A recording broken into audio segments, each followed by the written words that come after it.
کچھ لوگوں نے حضور کی زیارت کی تھی، کچھ نے نہیں کی تھی، تو کچھ آتے تو نبی پاک کی دستبوسی کر کے بیٹھ جاتے، حضرت ابو بکر سے ہاتھ نہ ملاتے، اور کچھ صرف حضرت ابو بکر سے ہاتھ ملاتے اور حضور سے ہاتھ ہی نہ ملاتے۔ میری بات پہ توجہ ہے آپ حضرات کی؟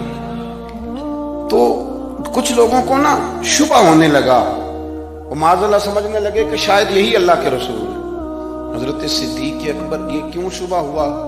تو ہمارے محدثین فرماتے ہیں کہ ابو بکر صدیق بولتے بھی اس طرح تھے جو میرے نبی پاک کا طریقہ، بیٹھتے بھی اس طرح تھے جو رسول پاک کا طریقہ۔ کہتے ہیں انہوں نے امامہ باندھا ہوا تھا تو جو امامے کا پیچ حضور کا ڈھیلا رہ گیا تھا ان کا بھی ڈھیلا رہ گیا تھا۔ اس طرح اپنے آپ کو مزاج میں ڈھالا تھا، تو من شدی من تو شدم، میں اس طرح ڈھالا تھا مزاج میں، اس طرح کے کوئی فرق نہیں نظر آتا تھا۔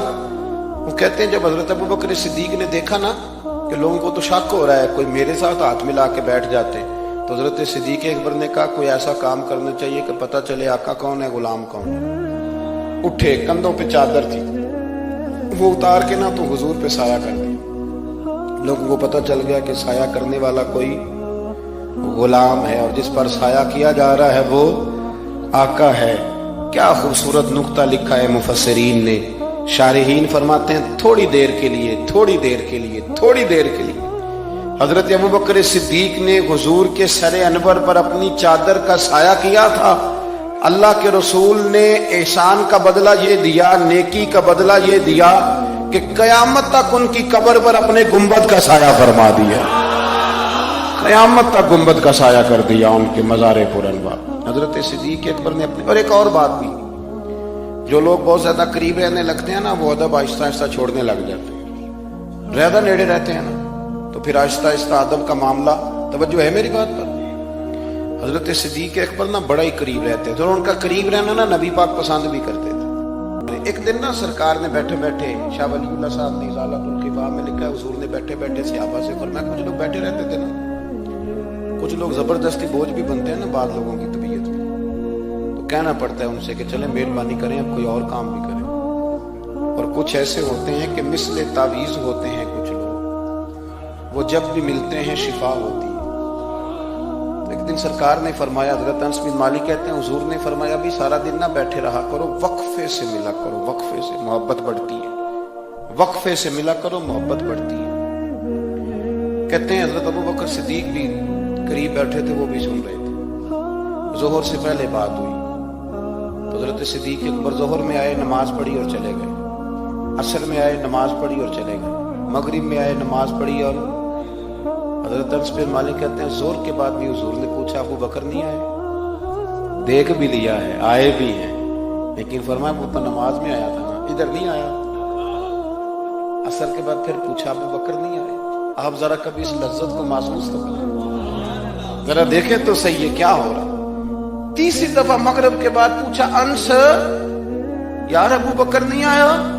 تو حضرت انس بن مالک کہتے ہیں میں خادم تک قریب رہتا تھا، میں دوڑا کہ ابو بکر کے دروازے پہ دستک دی، میں نے کہا کیا کرتے ہو؟ حضور نے 3 دفعہ پوچھ لیا آئے نہیں، کہتے صدیق اکبر دوڑے آئے، حاضر خدمت ہوئے، حضور حکم ہو؟ کہا یار تو سارا دن میرے پاس بیٹھا ہی نہیں، تو آیا ہی نہیں، تو نظر ہی نہیں آیا۔ عرض کی حضور آپ نہیں تو فرمایا تھا وقفے سے ملا کرو محبت بڑھتی ہے۔ تو سنو یار، میں کیا اس کا ترجمہ کروں اس بات کا، میں کن لفظوں میں ان جملوں کو بیان کروں، کہاں سے لاؤں وہ کیفیات جو یہاں پوری اتریں؟ حضور آپ نے تو فرمایا تھا وقفے سے ملا کرو محبت بڑھتی ہے، تو محبوب کی آنکھوں میں آنسو چمک آئے، فرمایا ابو بکر کہا تھا پر تجھے تو نہیں نہ کہا تھا۔ اور یار کہا تھا کچھ لوگوں سے، تجھے تھوڑی کہا تھا تو نہ جایا کر، تو یہی رہا کر، تو رہا کر یار، تو رہتا ہے تو میرا دل لگا رہتا ہے۔ اور یار آپ سمجھے تو صحیح، آپ ذرا محسوس تو کریں، ایک باری میری آنکھیاں چوں اونا نے اتھرو پونجے سن، ہن مینوں چسکا پی گیا رونے دا، ہن مینوں چسکا پی گیا رونے دا، تے ہر ویلے آہو زاری دا۔ آپ ذرا اس لذت کو تو لے۔ حضور نے فرمایا تو نہ جایا کر۔ آپ دیکھیں نا، میں آپ نے بات سنی ہوئی ہے، صرف اشارہ دینا ہے۔ حضرت صدیق اکبر نے یہ نہیں کہا تھا کہ لے جانا اور میری بڑی مقام ہے، حضور تمہیں پتہ ہے میرے بارے میں کیا کیا کہا کرتے تھے، مجھے گنبد میں دفن کر دینا، یہ نہیں کہا۔ فرمایا لے جانا